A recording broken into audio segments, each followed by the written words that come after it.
feedback must always be what I call purposeful. Whenever you give a feedback to someone, don't just focus on the what. Always touch on the why first. Why? Because the thing is this, how many of you realize that sometimes you give someone the what, they may not act on it. They say, how come I give you feedback, you didn't act on it? Then you must ask yourself this question.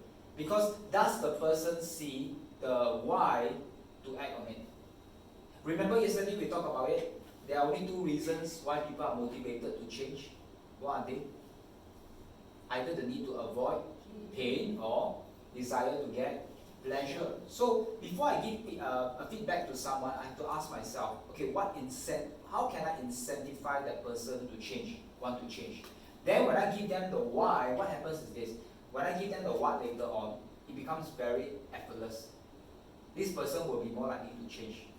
Because you see, the thing is that when we see a need to change, right, change becomes a natural process. When you're forcing a change to happen without someone seeing the need to change, the why isn't compelling enough, then maybe right, they'll say that, thanks for the feedback, but I don't think it's really necessary for me to change. That's why they say, right, nagging is the worst communication style. Think about that, right? What does nagging do? And you never do this, you nag whole day, the person never change. I say, are you a good communicator or not? You have to ask yourself, why is your nagging not working? Because number one, right, nagging is not even purposeful. You're not telling them the why to change. So you can nag the whole day about the what, nobody is going to change. But the moment you tell them the why, and the why must be what? Not extrinsic motivation. There are two kinds of motivation. Even pain and pleasure, right? There are two kinds.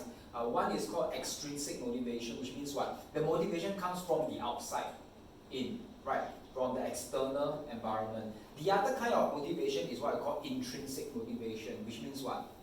Motivation that comes from within the person. Now, which kind of motivation will work and sustain? Intrinsic. So if you're smart, right, you want to point it out to that person. It's not about